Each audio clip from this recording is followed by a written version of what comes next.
Matt, are you somebody who gets starstruck? No, Ty, I'm not. Uh-huh. And I have you mean, I always been see you like all the that? time. You really don't impress me that much anymore. I used to around you, but not as much anymore. Have you always been like that? Uh, no, probably when I was younger, I was probably a Uh, little bit more excited when I saw Doug DeCinces walking around Kenilworth one time, but that was about yep. it. So it's Masters Week. So if some of your favorite golfers were walking around, would you be starstruck or not starstruck? Well, if they were walking around here at my house, I'd be definitely a little concerned, but no, I'd be like, no, I'd be so Okay. excited just to see him. At Easter dinner, we said something about our Oscars podcast, and one of my nephew-in-laws was like, "If Leonardo DiCaprio walked in here, you'd be so starstruck." And Ann stuck up for me and was like, "No, he would not be." Yeah, I do get starstruck, but it's by more random people. So I was like, right. actors, no. Politicians, definitely not. But like the pilot who got shot down recently, the Artemis astronaut who gave the great Easter message, the rare athlete like the Kiko Garcia of the world. And people are like, who's Kiko Garcia? Well, he was the shortstop for the Orioles in the 1979 World Series. And if they had won the World Series, he would have been MVP. I would love to know what that guy was doing now. Sure. And I've also seen you get starstruck around old teachers that you've had from high school. I Yes, have. yes, I have yeah. seen you go, oh my God, it's Mr. Yeah, Blah. yeah. And I do want to say that when we're right, we're right. I went and saw Project Hail Mary in the theaters. It Okay. was a great movie, and I just need to say they dropped a lot of Rocky quotes. For a movie Whoa. that came out 49 years ago, there was a lot of Rocky quotes. So when we say that movies that are remembered and quoted are good movies, clearly Rocky stands the test of time. All right. Well, I mean, I think again, that's our friend Ryan Gosling who's really keeping our theories alive. So that's great. That's nice of him. Now, you said that we are interviewing Andrew Bing tonight Correct. because Michael Jordan fell through or had to Yes. reschedule or something, Correct. right? Yeah. I've seen Michael Jordan interviewed so many times. I think Andrew Bing will be way more interesting because I haven't seen him interviewed before. I mean, they're so much alike. He was a professional soccer player, went to law school. Yeah, went to law school, but doesn't practice law now. He's a professional facilitator. So, do you have any other lawyer, people who went to law school in your mind that did not practice law in your mind? Like, who are famous ones? Who are famous? Missy Smith. Oh, yeah, Missy Smith, Very uh, famous. Steve Very Young, famous. Yep. Yep. Tony Uh, LaRussa, who? Tony LaRussa, Did not know Russo, that. John Didn't. Cleese. Now you're just making stuff up. No, no, I looked it up. And Missy was not on that list, but yes, Missy Smith is the top of our list for lawyers Yes. in practice law. Yeah. Yeah. That was all I know. So Andrew's Every- going to tell us all about that. I'm excited for it. And we also need to recognize we are now past middle age. Uh, and he is one of the best past middle age athletes we know. Oh, absolutely. Yeah. Absolutely. And I'm not, yeah. What's middle age? Well, middle age would be 40. Okay. So we're past Oh, 55. Uh, no, I'm not. I think Andrew just turned 60. Yeah. Um, and he's smart about his sports. So he has his priority and he's not gonna play his third tier sport if he's aching a little bit to risk his favorite sport, which like you is golf. Correct. Correct. Yeah. So thanks for that. And thanks for the happy birthday early wishes. Really appreciate that. It was really nice to set that Happy up. birthday. Yeah. Is You don't today even know your when it is. birthday? It's tomorrow, you This is asshole. horrible. You're awful. I Great. wait until the calendar tells me, and I'm the first one awake in the You are. morning, so I can You always set usually it are. out. Yeah. Yep. So Happy birthday tomorrow. You're thank you, buddy. 56. All right. Let's see what Bing has to say. Okay. Everybody, welcome to House Calls the podcast. Tonight we are interviewing Andrew Bing. And also for everybody to know, Matt Waldron is playing hurt. He's got what they call the frat flu, and modern medicine has not been able to cure that. That's what I do. That's what I do. You know, I play for the kids I was at a parents' weekend recently, and I got hit with something, and, but hey, I'm here. It was not the first time I've gotten a flu from a fraternity party, but this one's lasted a little bit longer than expected, but I appreciate the prayers and thoughts and the hashtags that are going on throughout the internet right now. They're just overtaking everything. I will survive. So, Andrew, we're going to start at the very beginning. We've known you for many years, but we did not know you in your childhood. So, I want to start with where did you grow up? And then we're going to work through all the way your career, schooling, and all that kind of stuff. But Dude, where was your he wait, childhood? Brother, wait, wait. sister, parents? Wait a second. We have the Masters Par 3 contest tomorrow, and then Masters starts on Thursday, so we might fast forward a lot of this, okay? And he's got poker one night, so we got a lot to get through. But Andrew, thanks for being here, buddy. And as Ty said, what day were you born? What's your sign? And let's go from there. So, I was born in Princeton, New Jersey, and I lived in Princeton, all the way through graduating high school. Had a great childhood. Very, kind of interesting how we ended up there. My parents were up in northern New Jersey, but got a teaching job out of college in Princeton, teaching at a boarding school, the Hun School, and that's where I was actually born. And both my parents were in education, but my dad was in a private school education, and he ended up at Princeton Day School, and that's where I ended up going to school for 13 years, kindergarten through 12th grade, and it was a great experience. A school I would never have been able to go to, but for my dad teaching there, being the head of the upper school. And back in that day, they would let certain kids of faculty kind of go to school for free, and so I got this great opportunity and loved it. So, that's where it all started. That's where it And, started. A Jersey guy made good. I love these kind of there you stories. go. Yeah, the rough streets of Princeton, Yeah. No, no, it's not. Don't tell Ty. Were you pretty academic with two parents who were teachers, or did that take longer to develop? That definitely took longer to develop. I mean, I think it was just a maturity thing. I think I wanted to do well, but I just didn't have the kind of the capacity to focus and really think, you know, I knew it was important, but yet I didn't know it was important enough to actually do the work I needed to do. So, I kind of just did enough, and definitely spent more time running around and being active than necessarily focusing on education. But that kind of changed about midway through high school. All of a sudden, things started to click for me, and I actually, started doing really well in school. About sophomore, junior year in high school. And then how did sports play into this? Because in the introduction, we talked a little bit about you, and we mentioned that you're one of the better middle-aged athletes we know, and you play a lot of different sports. So, like, Yeah, as a little kid, were you playing everything? Has that been a lifelong passion, or But yeah. I'd also like to say he was also a good athlete before he hit middle age. Okay, Ty thinks you're only good now. I thought you're decent beforehand. I would like to think I was a little bit better before middle age, but yeah, I was playing everything. It's kind of, what all of us at this age parents say, but when we were younger, the worst place to be was in the house.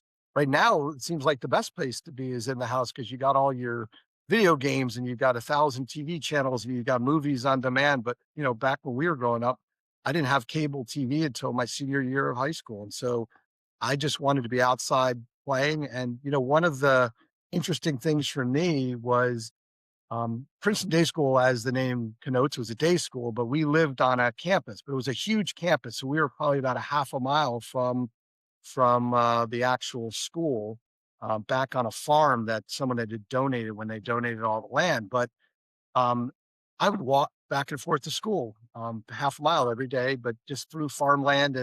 But my walk home at night would take me by all the athletic fields. So I'm in first grade, second grade, third grade.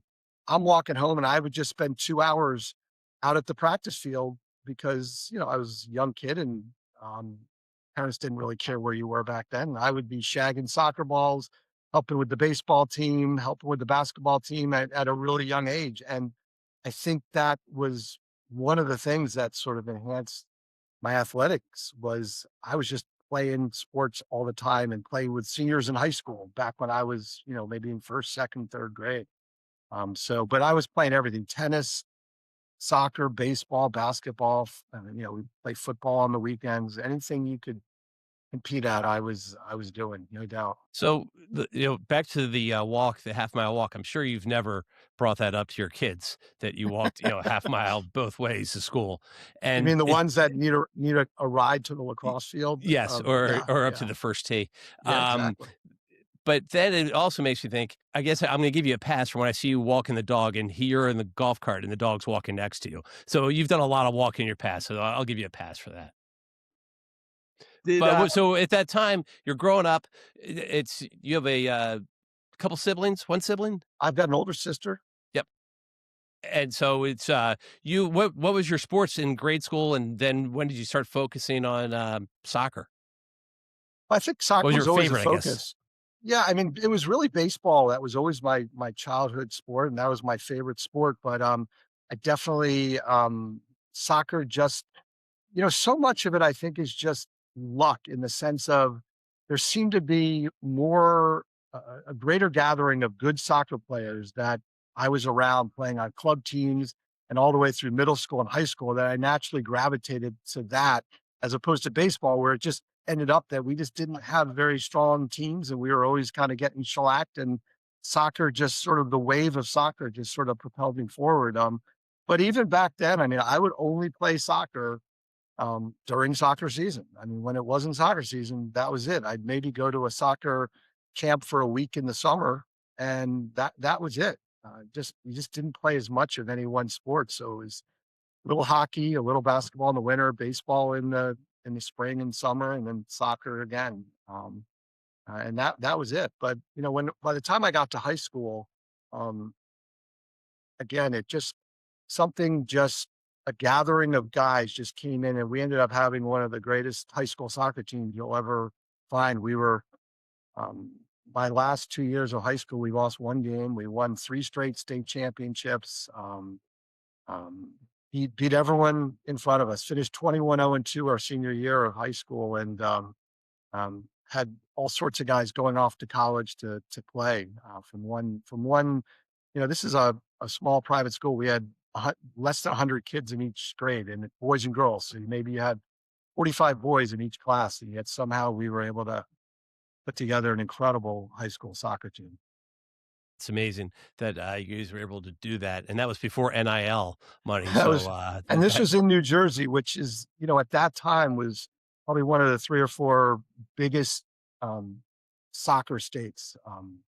Maryland was one, St. Louis was kind of a big area, Virginia, maybe up in Long Island, but New Jersey was certainly a hotbed of soccer. we've talked about this before, but I mean, do you kind of miss those days where kids could play all the different sports and learn from all the different sports and then maybe apply them to their main sport versus now where sometimes soccer players are playing 12 months a year for 2 teams, and in my business, then they wonder why they're kind of breaking down or getting tendonitis or things like that. Should I give you the long version or just say yes? I mean, it's just the way our society is. I mean, if someone's working 6 hours and I can work 10 hours, I'm probably gonna get ahead at my job maybe, and it's just the way youth athletics works right now. I mean, it just there's so much information out there, and there's people just are going all out to try to, think that that's what's best. I wish there was a way to do that, but there's just no way. There's just no way. and I No also turning think back. there's a lot of people that are, like you said, there's so much information out there. I think there are a lot of people out there that are like, "Oh my gosh, he's, playing on 3 teams. I should be playing on 4 teams then." And it's that pressure where, if you just develop yourself in a lot of different areas, that could work equally as well, for your main sport as well. But it is a different time. So you go through high school, and the only reason you got into high school is because your dad was the head of the school. Got that. Um, and was Hey, your I dad the knew coach? about Wait, was your dad the coach of the soccer team also? no, no, he Okay, was alright, not, but alright. he But definitely was not.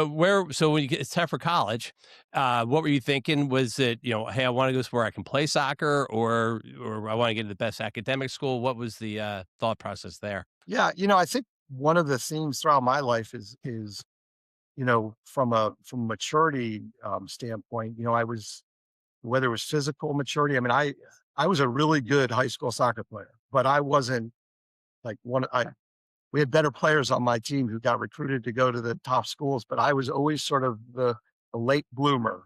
And that's going back to what we were just talking about. I think that's a whole nother theme, which is our youth sports doesn't really allow for late bloomers anymore. Like they identify the biggest, fastest, strongest kids, and they kind of propel those kids through. And it's harder for those late bloomers to be given an opportunity because, again, there's so much emphasis on it so early that I think either they don't get selected to kind of be given the opportunities, or those kids just get discouraged early and just sort of drop out because they're like, "Oh, I'm never going to get the chance."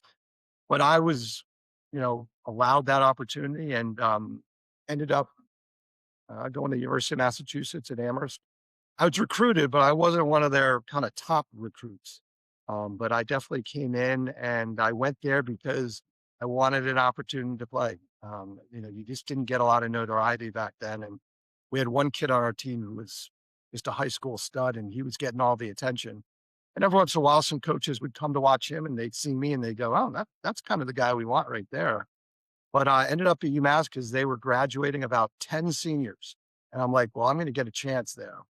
And, make a long story short, just had an incredible college career. I was starting by about game 6 of my freshman year, and again, this is always tough, for Ty and me, it's tough because to talk about ourselves, Matt. I know it's a little easier for you, but, I just had as good a college career as you could. I was three-time MVP, graduated as the all-time leading scorer, playing a traditional center midfield, all New England 3 straight years. Was named the player of the decade for the 1980s at UMass, and, just had again, as good a college career as you can have. It's Just awesome. That's great, and everything. don't worry, I can edit all that out. I got Matt, can I Wait, I ask got some something else real questions? quick though, Ty. Uh, Wait, the player of the decade in 1980s. Did anyone play soccer in the 1980s in college? I'm just asking. I still think it was so I was gonna ask a different question. First of all, I was gonna say, you're big for a soccer player, right? Like, tall and or not really at the Well, college back level? back then, I was on the taller side, and I was really this is gonna surprise you again, but I was very skinny back then. I mean, I was, all, chicken legs back then. But yeah, I was kind of a little taller than most. I mean, nowadays the game is, I mean, it's crazy how big these guys are. I mean, playing the game. But yeah. But I think I'm not sure that was that much an advantage back then. But yeah. So I know you're a big fan of the podcast. Have you ever played, in, your college games against any of our former, guests? And well, is there any pictures of that anywhere? there yes and yes. So well, actually has Yes. what I now that I'm second guessing myself, but I thought he was on. I think I was Brian Martin on yours.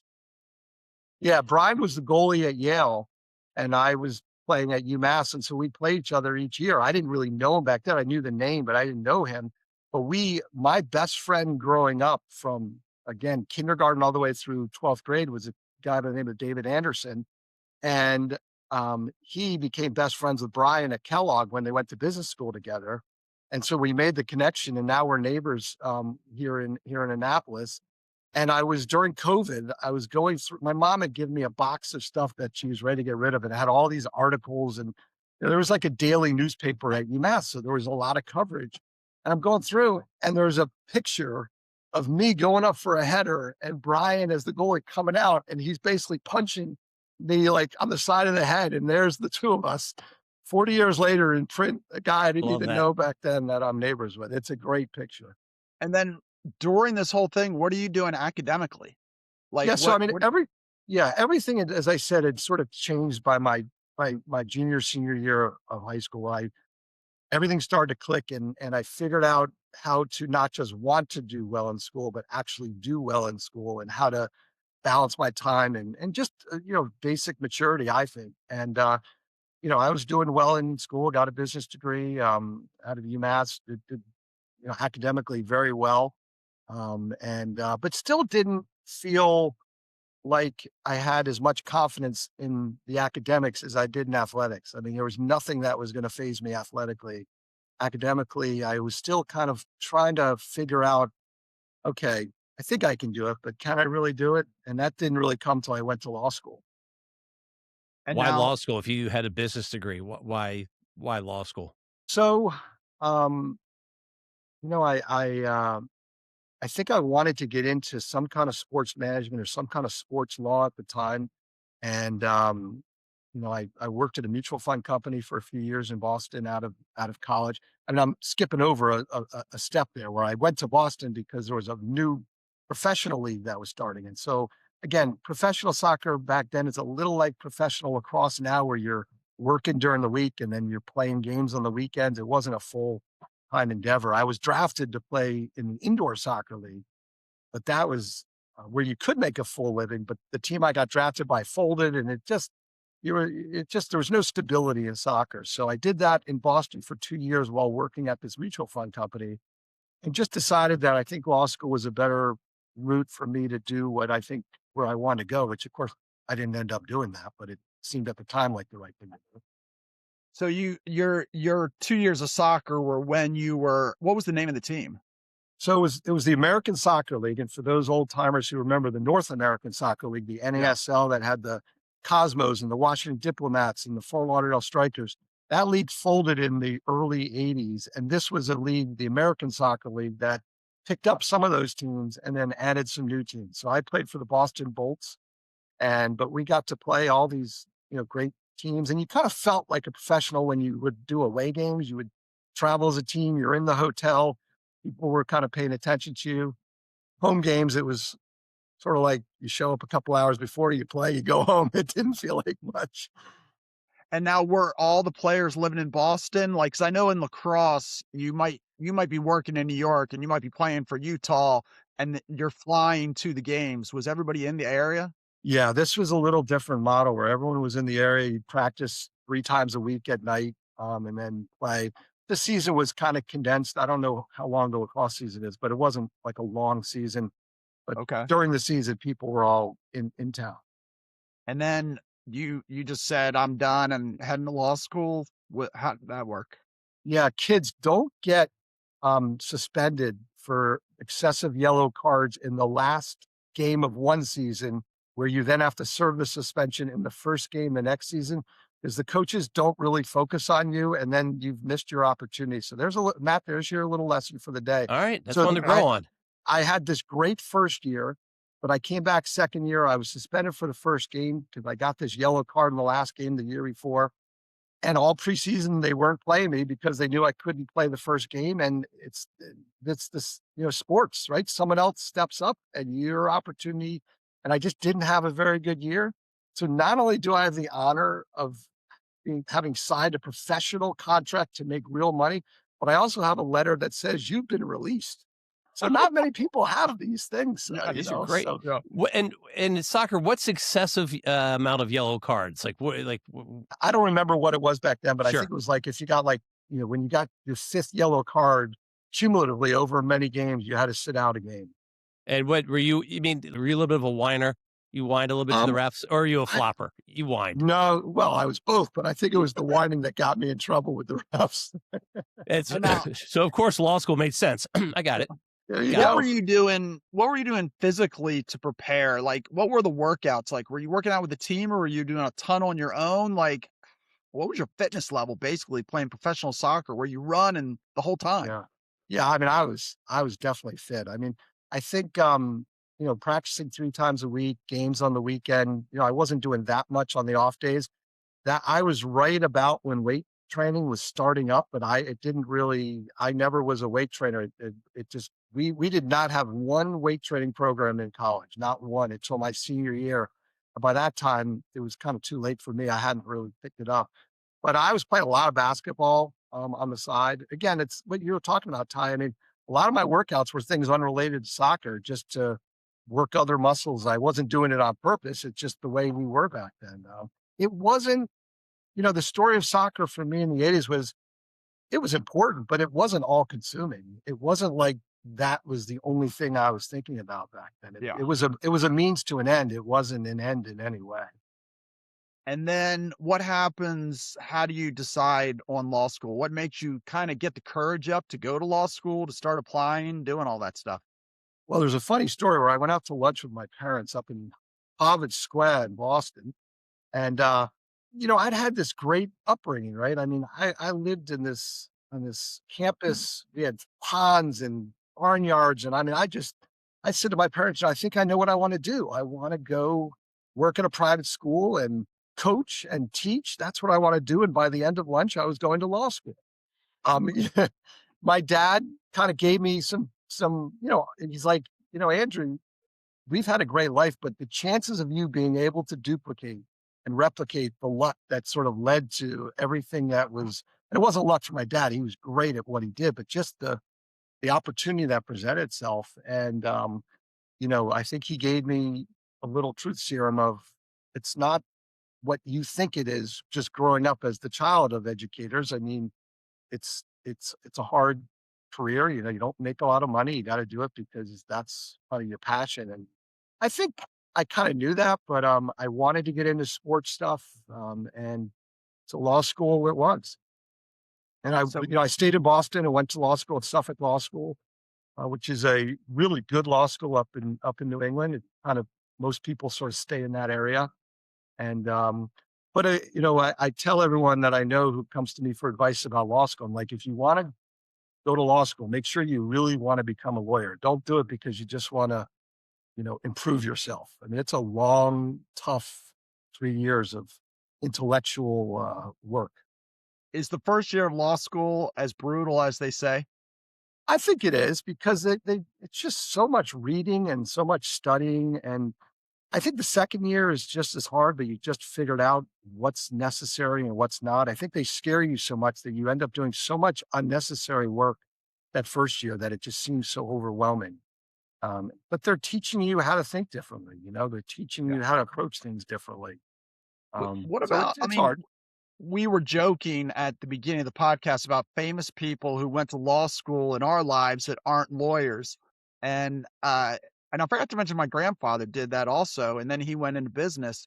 And it just seems like such a great way to learn how to think, to learn how to talk, to learn how to present yourself, to make connections that I always thought the opposite. Like maybe you go to law school even if you weren't sure you want to be a lawyer because it'll open up things for you. But would you disagree with that or I would disagree with that in the sense of like, I don't think you should be afraid to after law school and to change a path. I mean, I'm a big, I think having the courage to change a path is important and is okay to do. I'm not sure I would go to law school though without thinking I wanted to be a lawyer. I don't think I would start the process and just be like, I think it'll just help me in whatever I decide to do because it's expensive and it's, like business school is 19 months. And if there's 2 years, one summer involved, you're kind of in and out. Law school's 3 years. I mean, it's a long slog. It's expensive. And, to not, and they're training you to be a lawyer. They're not training you to just, necessarily, you know, apply those skills to other areas. But so that's my advice. were you still in law school playing some sports like for stress relief or any of that kind of stuff? I was so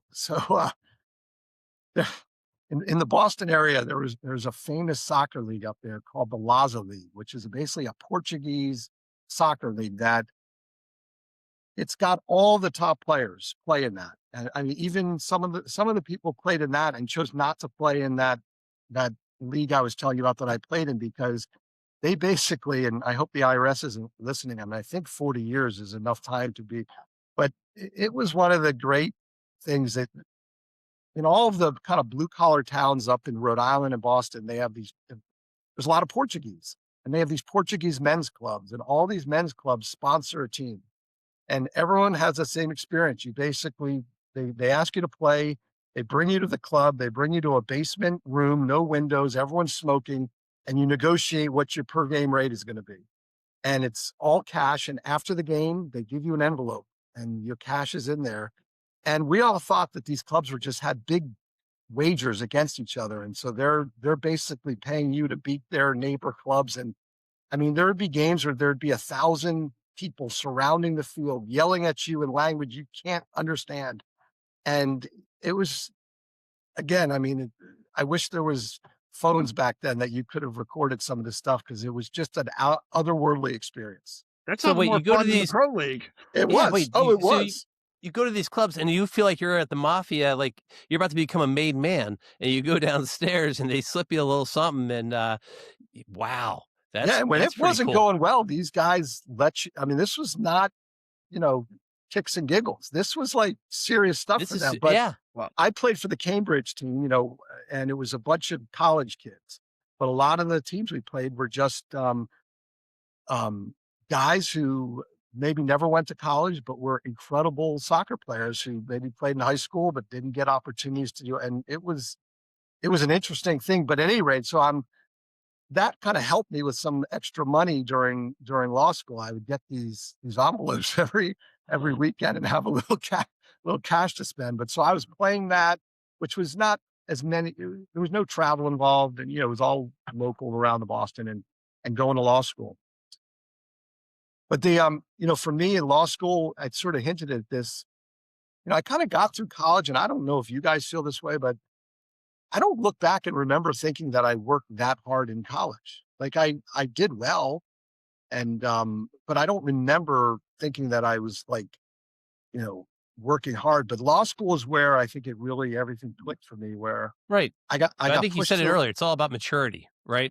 And the but timing's but I got everything. pushed to a limit in law school where there was no not that back then there was coaches like that were helping me with grades or anything, but you always felt like you were sort of taken care of in college a little bit. Whereas law school, I was like, I was thrown to the wolves. I was on my own. I was pushed and I did really well. And I think I came out of the law school experience feeling like there's no challenge that I couldn't take on at that. Like I don't care So what you the come out scenario fired was. up, and your original thought about going into sports management or something shifts. So how do you decide you want to get into the courtroom? Yeah, well, it's amazing how just one or two things just happen. So my first summer, I applied for an internship with the United States Attorney's Office in Boston. So US attorney is dealing with federal crimes like DAs and district attorneys deal with, state and crimes. So, and I get this job and they basically match you up with an AUSA, an assistant US attorney. And I was working for a guy in the drug and organized task force area. And lo and behold, I get matched up with a guy named Brad Bailey. Brad is me 8 years older. I mean, he played football at Harvard. He was just he couldn't have been a better role model. He's married with kids. I went to law school. It took me 3 years before I went to law school. So I'm like 26 maybe at this point, my first year, right around there. And I just kind of idolized this guy in many ways. Like he just seemed like the kind of guy that I would aspire to want to be. And he was working for the United States Attorney's Office, but he had come from working as a DA in New York City. And so we bonded at a level that I don't think anyone else bonded at. I mean, we became friends. He would be inviting me over for dinner. He ended up running for Congress up in Maryland, I mean, up in Massachusetts. And at his kickoff announcement, he thanked three people: his mom, his wife, and me. Like we it was amazing. And I ended up while going to law school, I would second seat him for a lot of his trials that he was doing in Boston. If you don't know what that means, basically I was his assistant in the courtroom during big federal trials where people were facing a lot of jail time for big organized crime cases or big drug trafficking cases. wow. So you're doing organized crime cases plus playing in a soccer league where you could get killed if you don't play well. This Some may this is so exciting.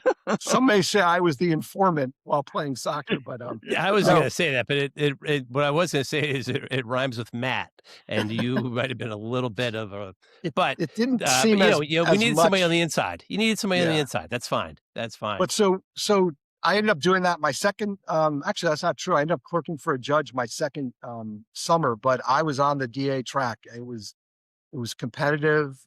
I wanted to be in the courtroom. I didn't want to go to a law firm and be stuck in a library researching something. I wanted to be in the action. And so I ended up going to New York City and I ended up in the Bronx District Attorney's Office. I wanted to work in a big city DA's office and I got my wish. And so I went from Boston down to New York, and that was Those were some amazing years working in the Bronx DA's office, I gotta tell you. What kind of stuff were you doing there? You start off in criminal court, but first of all, a lot of what they show on TV is actually pretty true. I mean, you come in with a class of DAs, and it was all like, other than myself, it was all like attractive, competitive people. I mean, the women were attractive, the men were attractive. There was a lot of commingling, and yet everyone was taking their job seriously and working hard. But you start off in criminal court, so you're not dealing with felonies, you're dealing with misdemeanors. But as I like to say in New York, a misdemeanor in New York is a felony everywhere else. Like you get these cases where someone would stab someone, 11 times, they'd have 80 stitches, and they'd be like, yeah, that's a misdemeanor. That's not a felony here. There's just so much caseload that they just couldn't treat Keep moving everything it. as a felony. Yeah. And you're the one in front of the judge, like, saying, "Ladies and gentlemen of the jury," all that stuff? Like, that's you?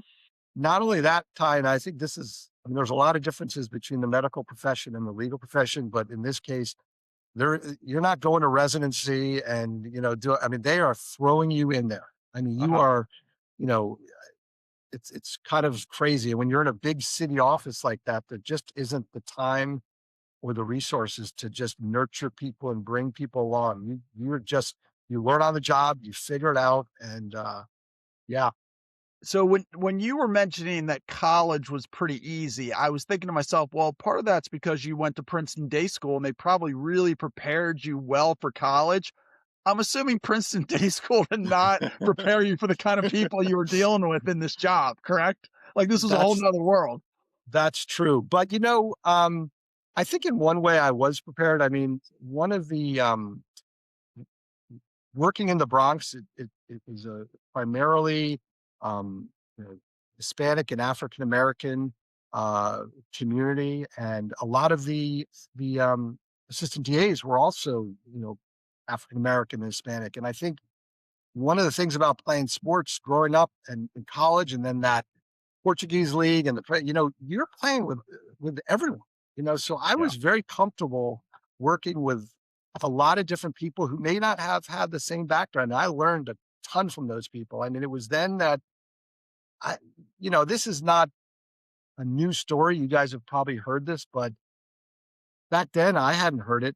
You know, uh, Living in New York City, if it's like 11 o'clock, 12 o'clock at night, which is a late night for me, by the way, in New York City when I was younger, I was not at the party night, but you're walking down the street, you're kind of looking around. If you see a police officer on one side of the street, you're gonna go to that side of the street to walk down the street, right? It wasn't until I was there that I was learning from some of my colleagues very different life experiences where they're walking down the street and they see a police officer on one side, they go to the other side of the street. They don't want to be on this side of the street. And, you know, that whole the whole DA's experience really sort of opened my eyes to a lot out there, but just more of how different people kind of view the world and view different situations. But it was a great job. It was the best job I've ever had. Oh, wow. I got thrown into doing trials right away. Eventually, you end up going to doing felonies after a couple years. I ended up in the narcotics bureau. Are we allowed to curse on this? Oh, yeah. On this? Yeah. Matt encourages it. My interview for the narcotics bureau was with the bureau chief of narcotics, and the interview, and when I say that this was the interview, and this is a guy I knew, but you walk into his office and he goes, "You want to work here?" I said, "Yeah." He goes, "You fuck with me, I fuck with you. You don't fuck with me, I don't fuck with you. You want the job?" I said, "Yes." He's like, "Good, you got it, you're out of here." That was the interview. His name was Nestor Ferrero, just one of the greatest characters ever. And every third word out of this guy's mouth was the F bomb. And he was one of the greatest bosses I've ever had. That's awesome. They say That's awesome. higher intelligent people curse a lot. That's what you did, Ty. That's how you found me. I actually never curse. I You never very do. rarely curse. You really So do. And when you do, it's like Ty takes a pause and he's like, F. It's Well, so pathetic. I don't tend to curse, but there were just some great stories. One of the judges, everyone's heard of Judge Judy. Well, Judge Judy's husband was one of the judges we had to deal with. And his favorite pastime was just putting DAs in their place. And he made life absolute hell for us. And I just remember um, doing this one case where this guy, we did a plea bargain of community service for this guy, and it wasn't a serious case, but it just a drug offense. And again, that back then this wasn't a big deal. And he negotiated the plea, and you say it to the judge, and the judge just lost it. He's like, "Community service, community service. I'm trying to take this guy out of the community. I don't want to put him back in the community." And it was just, and trust me when I say he was yelling at the top of his lungs to a Ugh. new DA who, Did the So how long did you stay in the DA DA's office? I was there for 5.5 years. Oh, So I wow. That's a pretty much lot. knew long career. after about 3 or 4 years that I didn't want to be a career DA because it just weighed on. I mean, you're seeing, But yeah. you're seeing stuff you just don't want to see, and I could tell how it was starting to affect me a little bit. But I also knew at that time I didn't want to be a lawyer. Going back to our prior conversation, and I wanted to, or at least I didn't want to be a corporate lawyer. And I tried to get some jobs. I interviewed with the Yankees. I was trying to, but it was just really hard back then to kind of network and find these opportunities. And I ended up, leaving after 5.5 years and kind of getting out of law. Before we move off from law, did the DA guys and women and the public defenders, did they intermingle? Did they know each other? Like, how does that work in that court system? Yeah, I mean, it's when you're in front, I don't want to say it's an act because it's an adversarial system. And when you're in front of the judge, you're arguing your side and you're not friendly. But when you go back into chambers, everyone's getting along. The defense attorneys. I mean, there were very few defense attorneys that personally I didn't really like. I recognized they were doing their job, and if they did their job well, I just had to do my job well, and I had the burden. They didn't. They Their job was easy. It was laser focus. Just defend their client the best they can. I had to sort of see things more broadly and do Yeah, justice, because if you Ty will. son Ryan is in that world. Yeah, Yeah. no, I know. But I've done some expert witness cases, and that's the thing, that when you do the deposition of an expert witness and the two lawyers are going at it and one's supporting you and one's going Yeah, after you, and then when you're leaving the room, everybody's best friends, and they're yeah. like they're like best friends with you, they're best friends with each other, and like, what just happened here? It's like these MMA fights where these guys beat the what out of each other, and then it's over, and they're like hugging each other, and they're making sure the other guy's okay. It's like I'm like, how did you just spend 20 minutes, punching the other guy, and now Yeah. you're like best buddies. So But then there what was happens when you leave the legal world?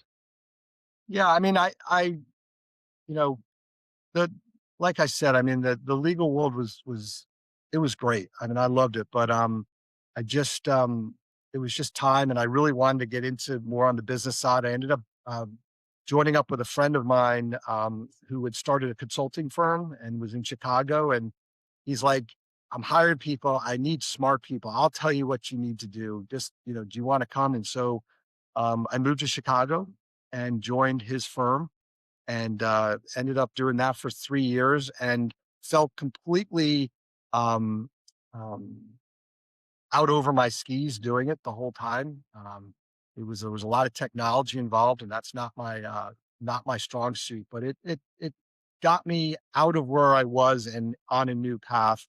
But 9/11 hit about 2 years in, and it really, obviously leaving all the sadness of 9/11 behind, it really affected firms like his that, um, required a lot of travel and, there was just a lot of uncertainty and consultants weren't, at least the type of work we were doing wasn't in high demand. And so, I could kind of see things going in a direction that probably wasn't going to be good for me in the long run and started looking around for other things, which is kind of what led me to what I've been doing for the last 23 years. And is where when you get to Maryland versus when you start doing what you've been doing the last 23 years? Yeah, so we moved to Maryland. I actually moved out of New York City a week after 9/11. And so it's still just kind of incredible. But so I'm working from my basement in Annapolis. I have no friends. I have no real prospects of friends because I'm working for a Chicago company and I'm just not meeting people. And so I do start doing some networking, and I end up meeting with this gentleman by the name of Bob Kramer, who was friends with my father-in-law. And after several lunches where he's like, yeah, I'm going to, look around. He goes, you really should come work for me. And, that's what I did. Basically joined his firm, which again, it would have been a lot easier if I had just been a lawyer, so I could just say I was a lawyer and I could move on. But it's not an easy um, career to define. But I basically I facilitate most of the large and really controversial big public projects in Maryland and Delaware. So think big transportation or big land use type work where there are a lot of different stakeholders, all of whom have a very different view of what should or should not happen. And kind of my job is to navigate the whole public process and try to get these projects approved and moving forward with some degree of consensus among all those very different stakeholders. So it's a lot of um, meeting with individuals. It's a lot of working in small group meetings, large meetings, and trying to figure out where we can find compromise and where we're never going to be able to find compromise. So working with a lot of environmental people, a lot of farmers, a lot of business owners, a lot of community groups, basically anyone you can think of who might have an interest in what's going on. These are projects like I'm working on right now, a new Chesapeake Bay Bridge, the Key Bridge, which obviously had that tragic accident. There's a $10 billion project through the center of Baltimore to build the new tunnel for the Amtrak Northeast Corridor. There's, I've got, there's a new transit line in Baltimore, the Red Line. So it's things like that that face a lot of uncertainty and a lot of work with stakeholders to try to move these projects forward. I mean, unlike Ty, I understand exactly what you do, and I did beforehand. But I enjoy that you just kind of glanced over it. That you got married, you're in your basement with no friends. Now, I'm sure there are a couple people who'd like to talk to you about that comment. No I'll see if I local can clean that up. friends, no Uh-huh. Annapolis Okay. friends. Yeah. I had Yeah. friends. All right. I'm sure Julianne's got nothing to say about that. But Well, anyhow, How it did is you meet hard when Julianne? you're Was that in New York? Did you no, meet that was Julianne your at New York? where did I meet Julianne? I met Julianne, come on. um, Come on. He was a yeah. big fan of Portuguese soccer teams. So I mentioned that second summer of law school, I clerked for a federal judge in New Jersey, and there was four of us, and one of the other clerks was this woman who I had a big crush on, but like instantaneously fell into the friend zone. I mean, never had a chance. And so we became great friends. Well, when she graduated from law school, her younger sister was graduated from college. They had a joint graduation party on the Jersey Shore. Well, I'm living in New York. I happen to have a house for the summer on the Jersey Shore. She says, come to the party, invite some of your friends. I go to the party, and that's where I met Julianne at that party. And it was it was after, I mean, I wowed her right away. I mean, it only took 5 years. That's awesome. That is pretty good. That is pretty good. Both, my father-in-law is an orthopedic surgeon, or was. He's long since retired. But the first time I came to Annapolis and met them, and he found out I was a lawyer from New York, he goes, "Great, I'm going to be sued by the end of this weekend." So he wasn't necessarily thrilled right off the bat. Right. Yeah, yeah. But how great that is, for you, you come into this family that's full of athletes. Your father-in-law is a legendary athlete, Hall of Famer in high school and other areas, and now you've produced great athletes. It's really kind of cool to see how much sports has meant for your family, around, and how you guys all kind of, I guess, bond over it as well. Yeah. It is kind of fun to watch. No, we've had a great relationship, and I think sports, the ability to talk about it, make conversation at times and play Yeah. it. We team up at the Naval Academy. We in this, 2-man competition we play every year, and we have a great time, and you know that's certainly been, living close to her parents and her family has been great, and yet still being close to my family that in New Jersey has certainly worked out. But trying to connect some of these dots of, how do you go from law, DA's office to now this kind of facilitation world? But, a lot of what I do is having to um, present and speak into large public gatherings. I do a lot of public speaking. And, one of the things, you don't get a lot of feedback when you're doing trials, you don't get a lot of feedback. There isn't a lot of people there telling you, you did great or you didn't do well. The one opportunity you get for feedback is when the trial's over. The judge basically tells the jury, listen, you're free. You can do whatever you want. If you want to talk to people, you can. If you don't, you're under no obligation. And so I would always go out and talk to the juries. And, you know, I won most of my cases in a very difficult place to win trials in the South Bronx in New York City, to put a bunch of police officers on the stand and basically say, hey, jury, I hope you believe my police officers. That's not the easiest thing. And what I heard from the juries was they would say, I don't know what it was, but we believed what you were saying. You just seemed like someone we would believe. And, you were likable and kind of credible. And that made it easy for us to kind of believe your facts. And so now I've sort of always taken that, you know, presenting, talking, communicating to a jury, because that's what a facilitator, I'm a professional communicator, if you will. And I've tried to think about all the meetings I do as I'm talking to a jury. And I've got to share facts, at times complex facts with people, but I've got to do it in a way that they're willing to give the information I'm sharing a chance. And they don't kind of block it right off the bat and say, I'm not going to listen to anything this guy's saying. And so that's sort of what the career I've fallen into, where my clients hire me because they trust that I can kind of communicate that message in a way that's going to give their projects a chance to kind of move through the process and not And get. that's basically why Julianne and her parents accepted you because they're like, I believe what this guy's saying. He can't be that full of it. If I got it. Okay, it makes when you're sense. working as a facilitator and you have all these groups coming to the table, if you miss a group, how do like, if you leave somebody out, you just didn't know that group existed, how do you repair mend that fence so that they're not automatically against you? Like, how dare Andrew Bing not consider our needs? Like, how does that work? Yeah. How do you even know who to facilitate to? Well, I mean, it's certainly not. I mean, these are projects that are big projects, and there's a lot of different people on them, and so typically, um, missing a stakeholder group or individual is typically not something that happens. But there are people that, where you try to reach out to certain people, you try to find them, and for whatever reason you don't, and then all of a sudden they show up to a meeting and they're like, "Why didn't you come talk to me?" And again, in this line of work, it doesn't it doesn't do you any good to say, "Oh, we did try. You just didn't get our letter," or but you got to go a different path. That doesn't work. So, you just try to tell them that no decisions have been made yet. The process is still fully alive, and you've got a chance to still provide your input. You got to be honest with people. I mean, the public doesn't make the decision. No one individual is going to make the decision. You give input into a process, and that input is reviewed and weighed and so forth. But you what what I've learned doing this is that if you can create a fair, credible process so that people feel like they've been able to provide meaningful input into what you're doing, and these are big projects that could really affect people. I mean, they could be near someone's house or near someone's school or a church or whatever it might be.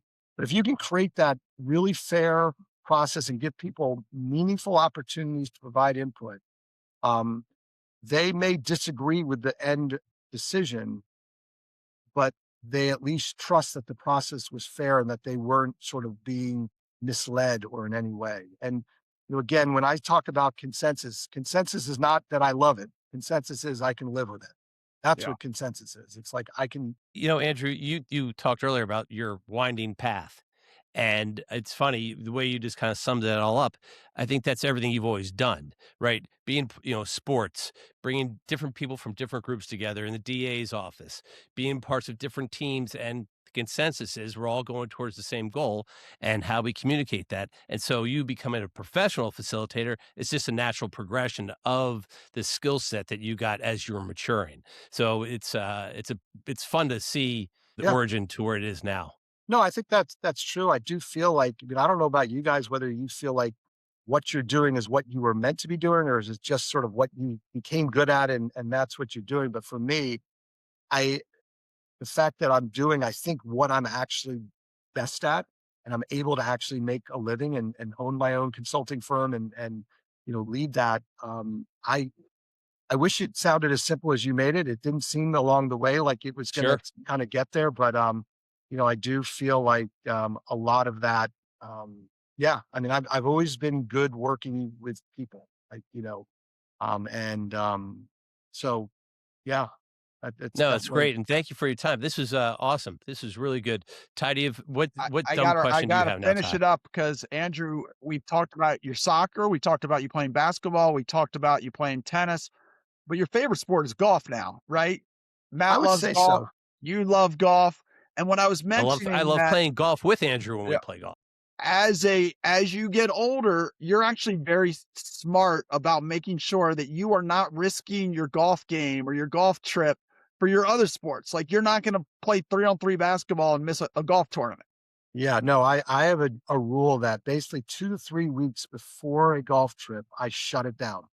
I mean, I'm not gonna do. I mean, I even put the non-slip pad in the shower just to make sure nothing's gonna happen, but, no, I mean, I do love golf. I mean, I love all sports, but there's something about the collegial nature of being able to be with a bunch of guys for 4 hours on a golf course and just the wagering and all the lines and the busting of chops and so forth that I just love playing golf with my buddies. I mean, there's nothing better. But I love tennis, and I, I, as you guys know, I play a lot of tennis in our community, and I do okay. I've been very fortunate. The one thing that has always just stood out is this. There's this one tournament. It's called the Century Tournament in Sherwood, and you know I I've had a lot of success. I'd won the men's doubles, and Julianne and I had won the mixed doubles. And I I reach out to Ty and I say, "Hey Ty, do you want to play in the Century Tournament?" And I don't really hear back from him. And eventually he says, no, no, I don't want to play. Basically, Ty House turned me down to play in a tennis tournament. I mean, Ty, you can tell your side of the story, but No, that's no, what I I think, know. Andrew, I think we've heard enough, and I apologize. I I'm think this insulted is for a you. funny story, Matt. You got to understand this misunderstanding, and then Uh-huh. we'll let Matt get back to his Vicks vapor rub inside his steam or sauna. But but I get a text. I'm at work, and it says, "Ty, do you want to play in the Century Tournament men's doubles, which your ages have to add up to 100?" And I assumed that Andrew was the head of the tournament because he's on the tennis committee.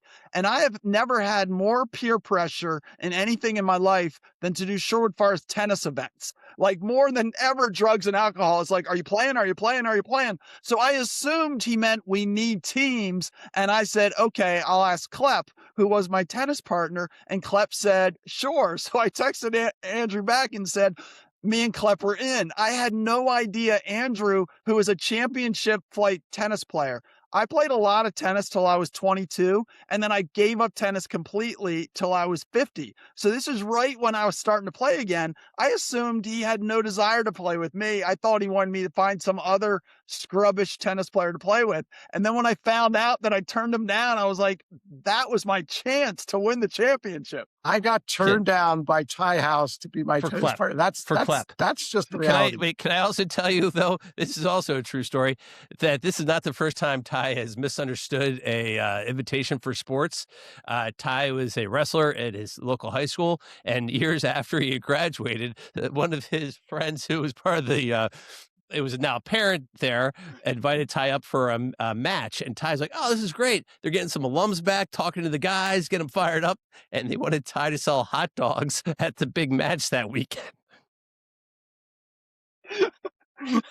True story. True story. The truth is, though, Andrew, I think you won the tournament that year, and Klepper and I did not. You know what? I don't. No championship could be better than Yeah, having no, the yeah, that's story a of scar. Ty You turning can't me get down. past that. Look at him. He's still hurt. Yeah. God, Andrew, I apologize. You and I'll play golf and we'll talk about Ty one day real soon. Yes, All right. but I guess to put a little thumbnail on everything, it just um, for I don't know who listens to this, but I do know a lot of young people listen to this, and I think there's some people out there. Ty, you're a perfect example of this. You kind of found your calling, and that your path sort of stayed somewhat. predictable maybe, in terms, but for me, I don't think, you know, I was afraid to make changes and, sort of veer off a path to try to figure out sort of where I was. I think a lot of that was the maturity thing. As I got older, I just started figuring more out. But you know, especially in this day and age, I think not everyone knows what they want to do at 22 or 25, and you shouldn't be afraid to, And that's you know, okay, right?